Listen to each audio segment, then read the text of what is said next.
Hello, ladies and gentlemen. Good morning, good afternoon, good evening, wherever you are, and welcome to another podcast in my series on quality management systems. And today we are going to be discussing information management. And our learning objectives for today would be to describe important elements of an information management system, explain things to consider when developing a manual paper-based information system, describe the advantages and disadvantages of a computerized information management system. So those are the three learning objectives that we have for today. Welcome and stay with me. Um, let's start off by thinking that labs receive and produce information that is highly sensitive and confidential. And as one of the 12 quality system essentials, it is important to have measures in place to ensure that only the right people can access, edit, and share that information. Keeping in mind always that this information is highly sensitive and it is confidential. Um, as usual, I would like to lay out a scenario for all of us to think about as we go through this podcast. And so you manage a laboratory for a 300-bed hospital, and the administrator has just notified you that funds are available for the purchase of a computerized lab information system. You manage a lab for a 300-bed hospital, and the administrator has just notified you that funds are available for the purchase of a computerized laboratory information system, or laboratory information management system, LIMS, as you may call it. How do you assess the relevancy of such a system for your laboratory? How do you assess the relevancy of such a system for your laboratory? Um, the role of information management in quality management system is that the test result is the final product of the laboratory. We have only one product that we produce in the laboratory, and that is the test result. In case we are running a clinical diagnostic laboratory, even if we are running a research laboratory, then our end product is always data and results. And we aim to always produce a quality laboratory report. And the information can be managed via two routes. It could be paper-based or it could be electronic. And in either scenario, we have to establish processes for making and managing this data, whether it is paper-based or it is electronic. And we must ensure that this information is accessible, well, not only accessible, but accessible to the people who need and who must access it, but not everybody. That this information is accurate, this information is timely, this information is secure, it is confidential, and it is private. It should only be available to the people who need to access it. There are important elements in information management, and these are logs and worksheets, and we are going to discuss all of this in detail. Checking processes, data protection. We know that a lot of countries now have got data protection laws that we must always adhere to. Confidentiality, effective reporting systems, effective communication, unique identifiers of samples and patients, and standardized request forms. All of these are important elements in information management. If we take one of these unique identifiers, um, more and more when you see, for example, like patients who are admitted to hospital, they've got a wristband that identifies them. This is both for security purposes and also for ease of identification, so that we do not make errors between patients. And labs need to assign unique sample identifiers with a code. For example, if it is YYMMDD, that is year, month, and date. And this would indicate that, and a sample number. So for example, 0905120 means sample number 47, received on May 12th, 2009. So we need to have a unique sample identifier that is understandable by everybody in the lab, and can be easily used. So the test request form must have, is an ISO requirement, and must have some of the unique identifiers that I talked about, patient demographics, brief diagnostic line, and the test that has been requested for, the test that has been performed, the results and the results interpretation, and the person who performed the test, the reviewer, and when the results were released. Important, as I said a few moments earlier, is data protection, and these are for either paper-based systems or computerized systems. And for paper-based systems, we must use durable materials for recording and store records properly, so that when they need to be audited or they need to be accessed, they can easily be accessed, but they should be securely accessed also. For computerized systems, we need to schedule regular backup of data, both on-site and I prefer also off-site, so that in case of computer breakdown on-site, we always have a backup off-site that we can access. We must protect confidentiality and security, and the lab director is responsible for establishing policies and procedures to safeguard a patient's privacy and assure laboratory data confidentiality. At the end of the day, it is the lab director who is eventually responsible for this patient confidentiality and data security. And there are some things that the lab director is allowed to delegate. There are some things that the lab director is not allowed to delegate. And even if you delegate as a lab director, then you know that you are also ultimately responsible for that. Now, for the test results reporting systems, we, as I said earlier, we have the patient demographics, that is the patient name, date of birth, address, and patient ID number. Then the lab will also have a unique identifier, and what the sample is, what the test is, whether it's culture sensitivity, microscopy, urinalysis, FB, whatever the test is, it has to be indicated in the test request form, and who it needs to be reported to, and the date. This has to be timely, accurate, legible, and easily understood. If you cannot understand it, then definitely the person who is going to consume the test result will not be able to understand it. So both of you have to be reading from the same page. So it follows that communication is extremely important, and we need to develop a good system for communication within the laboratory and with the clients or customers of the lab, other healthcare providers, reference labs, and with official agencies. How do we communicate? All of these have to be secure systems, and I've seen labs which are using Telegram or WhatsApp to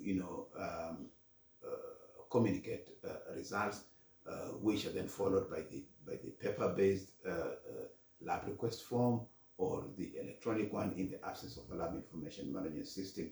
But whatever system you use, it has to be secure and understood both by the lab and the test requester. Then this raises some common problems that we always see in the lab. One of them could be insufficient identification of the patient, or inadequate forms, or poor archiving, data organized poorly, transmission errors. You find that maybe the report has been transmitted to the wrong person, or to the wrong ward, or to the wrong individual. Computer systems that are incompatible between the lab and the eventual consumer of the information, or incomplete data. All of these are problems that we see in the management of information, and we have to be able to discuss how to overcome each one of these. Personally, my preference is not to use paper-based systems, and I try as much as possible. People like them, but I always, wherever I have taken up a new appointment as a laboratory director, wherever I've worked, is when I find that people are using a paper-based system, is to get rid of it. You will find a lot of pushback, but remember that you are the ultimate authority in the laboratory, and you also have to convince your team to see sense in using an electronic system. As I indicated in one of my earlier podcasts, we can use simple Excel spreadsheets with just one laptop or one desktop to be able to manage information in the lab without even having a complicated lab information management system, which is the ideal anyway. So manual paper-based system requires registers and logs with good design that are practical to use and easy to complete, and make it easy to find data, make summarizing data and writing reports easier. Remember that at the end of the day, we need to communicate these results, even if they're paper-based, and we need also to extract this information. For example, in an outbreak situation or in surveillance, we need this data, so extracting this data has to be easy to find and also to extract and to summarize. So you find that in paper-based systems that, simple things like age has not been recorded. And one of the major issues I find in these paper-based systems is that you find that at the beginning of the workday, they start with the series number 1, for example, and end up at 120. And then the next day start again with series number 1 and at 120 in one area. In another area, they continue from number 1 to infinity. So it's very difficult to tie these data sets together. So you want to make sure that all of the variables have been recorded and entered properly.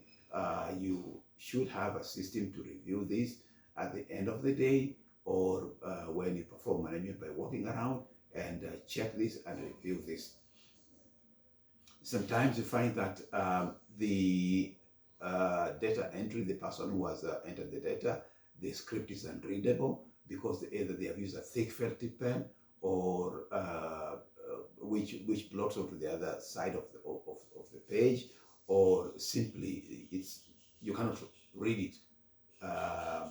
So this makes it very difficult even to review those results at the end of the day. So in a manual paper-based system, the final report is the primary product. We need to make it professional.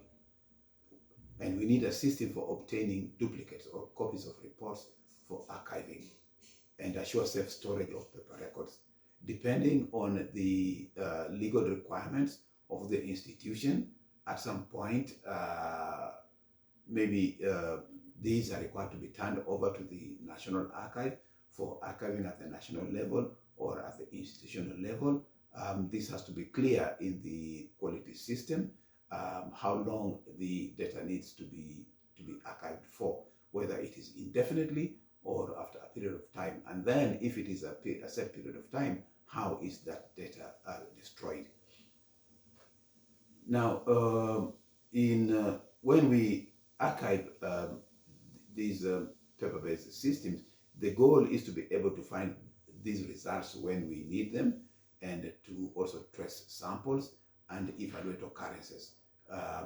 Something has gone wrong, then we go back to trace the forms, and to be able to perform a root cause analysis of what might have gone wrong. useful rules to keep in mind is that we need to keep everything for a designated time. And I said a few moments earlier, this time would have been determined either by the study protocol or institutional policies or national government policies.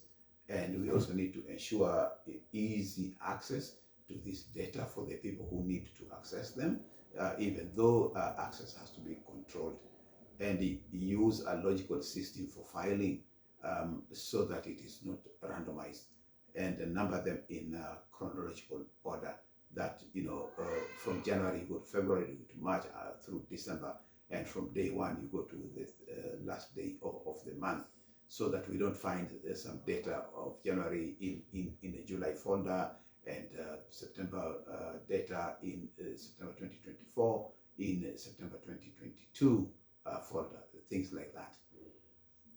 On the other hand, computerized lab information management system, by now you know this is my preferred choice. There are many software options. There are bespoke systems that are designed specifically with a lab needs in mind, or you find ones which are already off the shelf. You just buy them and you adopt them to your laboratory. So in all of these, you have to select what works for you, whether it is bespoke in-house systems or fully developed commercial systems. You have to choose what works for you. You have to look for permanence in, say, computer system maintenance and backups. How frequently does it back up? And will the backup be available, be readable after a certain period of time, say 10 years? Look at security, access, and confidentiality. Who controls the security? Is it the vendor, or the vendor assigns over this security to your IT department? And also look out for traceability. Even when we delete information in the system, we should be able to trace it back. It should not completely disappear, so that we are able to determine occurrences and look at what may have caused them and have corrective actions. And system speed and flexibility should also be taken into consideration. The advantages of computerized lab information management system are reduction in errors. It reduces errors to a very large extent. Quality control is easy and it's more simplified than in a paper-based system.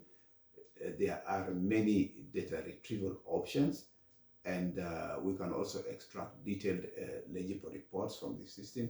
We are also able to track reports and extract reports and analyze any kind of reports that we want. We can also track and analyze trends over time. Access control is easier in computerized systems than in paper-based systems, and we can also use it in financial management. It's very easy to trace and track the usage of materials, personal time, and things like that, which have got an impact on the budget of the laboratory and eventually the budget of the institution. There are a few disadvantages to any system, and LIMS has also got some disadvantages, and one of them is training. Training requires time and money, so we have to be ready to invest both time and money to train the end users.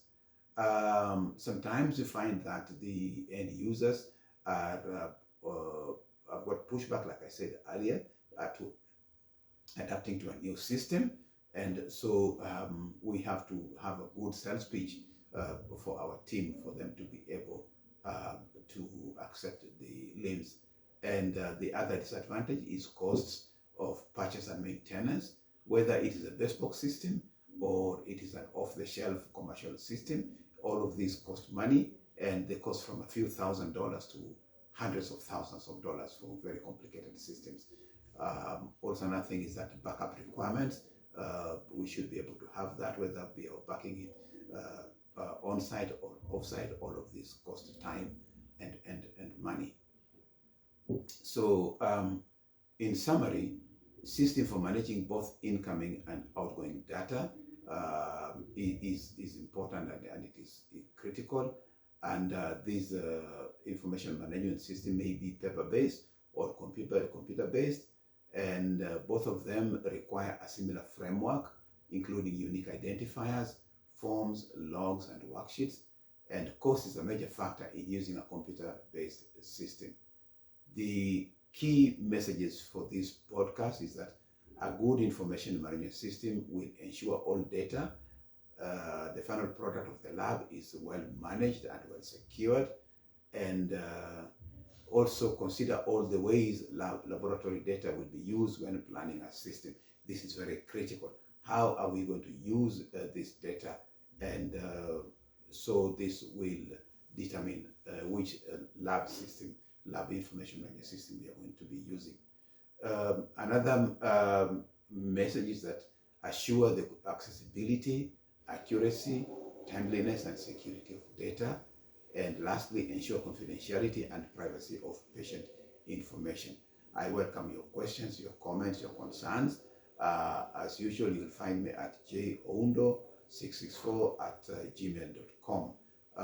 Thank you very much for keeping me company. We have done more than 60% of this series, and I hope that you will keep it here for the remaining of the series. Thank you, bye-bye, and see you next time.